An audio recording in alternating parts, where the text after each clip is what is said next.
Chers amis, dans cette nouvelle conférence, nous continuons notre lecture du chapitre 12 de l'Apocalypse. La dernière fois, nous avons regardé la première section, la femme, l'enfant et le dragon, les 6 premiers versets du chapitre 12. Nous abordons maintenant les versets suivants à partir du verset 7. Alors il y eut une bataille dans le ciel. Michel et ses anges combattirent le dragon. Et le dragon riposta avec ses anges. Et ils eurent le dessous et furent chassés du ciel. On le jeta donc, l'énorme dragon, l'antique serpent, le diable ou le Satan, comme on l'appelle, le séducteur du monde entier. On le jeta sur la terre, et ses anges furent jetés avec lui. Et j'entendis une voix clamer dans le ciel, désormais la victoire, la puissance et la royauté sont acquises à notre Dieu, et la domination à son Christ, puisqu'on a jeté bas l'accusateur de nos frères, celui qui les accusait jour et nuit devant notre Dieu.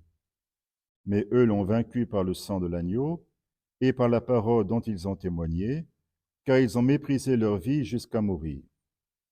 Soyez donc dans la joie, vous les cieux et leurs habitants. Malheur à vous, la terre et la mer, car le diable est descendu chez vous, frémissant de colère, et sachant que ses jours sont comptés. Donc nous avons d'abord un affrontement entre deux groupes d'anges, Michel et ses anges d'une part, le dragon, donc Satan, et ses anges d'autre part. Selon la doctrine chrétienne, Dieu a créé tous les anges, donc des esprits purs. Certains lui sont restés fidèles, comme Michel, d'autres se sont révoltés contre lui, Satan. Et depuis sa révolte, Satan essaie de faire tout ce qu'il peut pour nuire au plan de Dieu sur l'humanité, cherchant à séparer les hommes de Dieu en les entraînant dans sa révolte. Dans cette bataille, donc, Satan est vaincu. On le jeta donc, lui et ses anges, et j'entendis une voix clamer dans le ciel. Désormais, la victoire, la puissance et la royauté sont acquises à notre Dieu et la domination à son Christ, puisqu'on a jeté bas l'accusateur de nos frères. Pour comprendre le sens de ce passage, nous pouvons nous aider des évangiles, en particulier de 2 passages.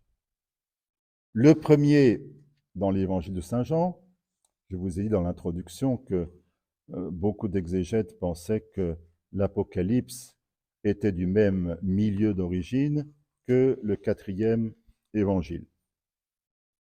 Nous lisons au chapitre 12 de l'évangile selon Saint Jean. Il s'agit d'une rencontre entre des Grecs qui s'intéressent à Jésus et le Christ lui-même. À ces Grecs, Jésus annonce le mystère de sa passion dans un langage imagé qu'ils peuvent comprendre. Voici venue l'heure, doit être glorifié le Fils de l'homme. Amen, amen, je vous le dis. Si le grain de blé tombé en terre ne meurt pas, il demeure seul, mais s'il meurt, il porte beaucoup de fruits. Je passe au verset 31. Jésus déclare, c'est maintenant le jugement de ce monde. Maintenant, le prince de ce monde va être jeté bas, et moi, une fois élevé de terre, j'attirerai à moi tous les hommes. Il signifiait par là de quelle mort il allait mourir. Quand je serai élevé de terre, j'attirerai à moi tous les hommes. Dans l'évangile de Jean, l'élévation de Jésus, c'est son élévation sur la croix, donc c'est le mystère de la crucifixion, mais c'est aussi son élévation dans la gloire. Donc, une fois que le Christ sera élevé de terre sur la croix, puis après dans la gloire, le prince de ce monde va être jeté bas. Le prince de ce monde, c'est Satan. Là, vous voyez la similitude avec Apocalypse 12. En effet, nous voyons en Apocalypse 12 que le diable et ses anges sont jetés bas. Et donc cela, c'est une conséquence de l'élévation du Christ, donc du mystère de la croix, du mystère pascal du Christ, croix, passion, résurrection, ascension. Donc c'est cela qui entraîne la chute de Satan. Un deuxième passage que nous pouvons mettre en parallèle avec Apocalypse 12 se trouve dans l'évangile de Luc, au chapitre 10. Le Christ a envoyé ses disciples en mission pour prêcher l'évangile. Et nous lisons au verset 17 et suivant de Luc chapitre 10, les 72 revinrent tout joyeux, disant, Seigneur, même les démons nous sont soumis en ton nom. Le Christ leur avait donné le pouvoir d'exorcisme consistant à expulser les démons des personnes qu'ils possédaient. Il leur dit, je voyais Satan tomber du ciel comme l'éclair. Voici, je vous ai donné le pouvoir de fouler aux pieds serpents, scorpions et toute la puissance de l'ennemi, et rien ne pourra vous nuire. Cependant, ne vous réjouissez pas de ce que les esprits vous sont soumis, mais réjouissez-vous de ce que vos noms se trouvent inscrits dans les cieux.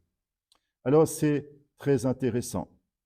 Quand les disciples utilisent le pouvoir d'exorcisme qu'ils ont reçu de Jésus, quand ils expulsent les démons, eh bien, Jésus dit, je voyais Satan tomber du ciel comme l'éclair. Donc, la prédication de l'évangile, accompagnée de l'expulsion des démons, entraîne la chute de Satan.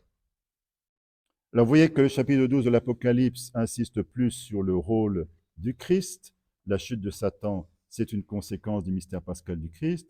L'évangile de Luc, lui, nous montre la coopération des disciples à la défaite de Satan. Nous pouvons maintenant revenir au chapitre 12 de l'Apocalypse. J'entendis une voix clamer dans le ciel, désormais la victoire, la puissance et la royauté sont acquises à notre Dieu et la domination à son Christ, puisqu'il a été jeté bas l'accusateur de nos frères, celui qui les accusait jour et nuit devant notre Dieu. Ça, c'est une caractérisation très intéressante de Satan. Satan qui est appelé l'accusateur de nos frères. De fait, Satan est quelqu'un qui passe son temps à accuser les chrétiens. Vous voyez cela déjà dans l'Ancien Testament, dans le livre de Job. Job qui est présenté comme un personnage parfaitement fidèle au Seigneur, un homme juste qui fait le bien, qui se garde du mal. Et à deux reprises, Satan l'accuse auprès de Dieu. Dans le langage imagé de ce passage, on a même l'impression que Satan pique Dieu à vif pour presque contraindre Dieu à mettre Job à l'épreuve pour vérifier que Job est bien fidèle et pas simplement un serviteur intéressé, un mercenaire. Donc, passage très intéressant au début du livre de Job, qui montre Satan dans son rôle d'accusateur. Mais eux l'ont vaincu par le sang de l'agneau et par la parole dont ils ont témoigné, car ils ont méprisé leur vie jusqu'à mourir. Voilà un passage important. Quand j'avais commenté les lettres aux églises d'Asie, j'avais attiré votre attention sur le fait que chacune de ces lettres se termine par une promesse faite au vainqueur. Au vainqueur, je donnerai du fruit de l'arbre de vie qui est dans le paradis de Dieu, etc., etc. Et j'avais fait remarquer que, à ce stade de l'Apocalypse, les lettres aux églises, le texte ne précise pas en quoi consiste la victoire, en quoi consiste le combat et contre qui. Eh bien, au chapitre 12, nous pouvons maintenant mieux le comprendre. Il s'agit d'une lutte des disciples du Christ contre Satan. Et la victoire, alors peut sembler paradoxale à vue humaine. Ils l'ont vaincu par le sang de l'agneau et par la parole dont ils ont témoigné, car ils ont méprisé leur vie jusqu'à mourir. Vous voyez, ça fait penser à l'épisode des deux témoins au chapitre précédents, les deux témoins qui ont témoigné fidèlement du Christ dans la grande ville, Babylone, et qui ont accepté d'être mis à mort par la bête dont nous verrons au chapitre suivant, chapitre 13, qu'elle est une créature du dragon. Alors c'est comme cela, dans l'Apocalypse, que l'on vainc Satan. D'abord par le sang de l'agneau, parce que c'est le Christ qui est vainqueur. Ce ne sont pas les hommes par eux-mêmes qui peuvent vaincre Satan, qui est beaucoup plus fort qu'eux, comme ange. C'est le Christ, le grand vainqueur. Donc, la victoire consiste d'abord à avoir recours au sang de l'agneau qui pardonne les péchés et donc ainsi enlève à Satan tout prétexte pour accuser les chrétiens. Il faut aussi rendre témoignage par la parole et accepter, si besoin est, de rester fidèle jusqu'à la mort. Soyez donc dans la joie, vous les cieux et leurs habitants. Malheur à vous, la terre et la mer, car le diable est descendu chez vous, frémissant de colère, sachant que ses jours sont comptés. Là aussi, voilà un point intéressant pour ce que je pourrais appeler la démonologie, c'est-à-dire la théologie du démon. Or, c'est une discipline qui ne s'enseigne guère dans les facultés de théologie, et certes, ce n'est certainement pas une matière prioritaire, mais c'est quand même quelque chose d'intéressant parce que la Bible nous dit des tas de choses sur le démon. En particulier, l'Apocalypse, qui est sans doute le livre de la Bible le plus riche en démonologie, donc en information théologique sur le démon. Ici, sachant que ces jours sont comptés, quels jours? Bien, les jours de la liberté dont il jouit, les jours pendant lesquels Dieu lui permet de faire le mal, comme nous le voyons déjà du reste dans le livre de Job, là aussi. Mais cela ne durera pas pour toujours, et arrivera un moment où le démon perdra toute liberté de faire le mal et sera jeté en prison. Et donc, apparemment, sachant cela, Satan essaie de profiter au maximum du temps qui lui reste pour causer le plus de mal possible. Nous pouvons passer maintenant à la troisième section du chapitre 12, du verset 13 au verset 17. Se voyant rejeté sur la terre, le dragon se lança à la poursuite de la femme, la mère de l'enfant mâle. Mais elle reçut les deux ailes du grand aigle pour voler au désert jusqu'au refuge où, loin du serpent, elle doit être nourrie un temps et des temps et la moitié d'un temps. Le serpent vomit alors de sa gueule comme un fleuve d'eau derrière la femme pour l'entraîner dans ses flots. Mais la terre vint au secours de la femme, ouvrant la bouche, et l'engloutit le fleuve vomi par la gueule du dragon.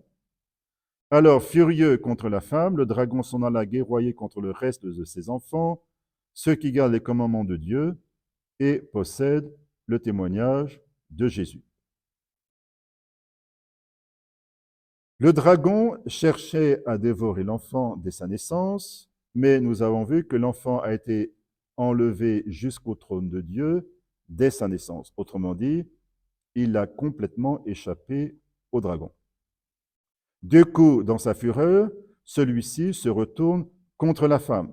Il se lança à la poursuite de la femme, mais elle reçut les deux ailes du grand aigle pour voler au désert jusqu'au refuge où, loin du serpent, elle doit être nourrie un temps et des temps et la moitié d'un temps, ce qui rejoint ce que nous avons lu au verset 6. La femme s'enfuit au désert où Dieu lui a ménagé un refuge pour qu'elle y soit nourrie 1260 jours. Ce qui correspond donc à 3 ans et demi, un temps, des temps, la moitié des temps, donc le temps de la persécution religieuse. Relevez l'image symbolique des deux ailes du grand aigle. Eh bien ça, c'est encore une image qui vient de la période de l'Exode. Nous lisons au livre de l'Exode, au chapitre 19. Le contexte, c'est l'arrivée des Hébreux au pied du mont Sinaï, où va être conclue l'alliance avec le Seigneur, après qu'ils aient traversé la mer Rouge. Donc, Exode 19.3, Moïse monta vers Dieu, le Seigneur l'appela de la montagne et lui dit, « Tu parleras ainsi à la maison de Jacob, tu déclareras aux Israélites, vous avez vu vous-même ce que j'ai fait aux Égyptiens et comment je vous ai emportés sur des ailes d'aigle et amenés vers moi. » Donc, vous avez encore une allusion à l'Exode. Ce n'est pas étonnant, nous l'avons déjà vu à plusieurs reprises, puisque l'Apocalypse puise des images du livre de l'Exode, ou plus généralement du Pentateuque, pour parler du nouvel Exode, l'Exode spirituel de l'Église. Vous retrouvez cette image des ailes à la fin du Pentateuque, dans le livre du Deutéronome, dans ce qu'on appelle habituellement le Cantique de Moïse. Deutéronome 32, à partir du verset 9, « Le lot du Seigneur, ce fut son peuple, Jacob sa part d'héritage. Au pays du désert, il le trouve, dans la solitude lugubre de la steppe. Il l'entoure, il l'élève, il le garde comme la prunelle de son œil. Tel un aigle qui veille sur son nid, plane au-dessus de ses petits, il déploie ses ailes et le prend et le soutient sur son pennage. » Donc l'Apocalypse reprend ce langage du Pentateuque, qui est donc une hommage à le langage de l'Exode. Le serpent vomit alors de sa gueule comme un fleuve d'eau derrière la femme pour l'entraîner dans ses flots. Mais la terre vint au secours de la femme, ouvrant la bouche, elle engloutit le fleuve vomi par la gueule du dragon. C'est un peu paradoxal car nous sommes plutôt habitués à ce qu'un dragon crache du feu.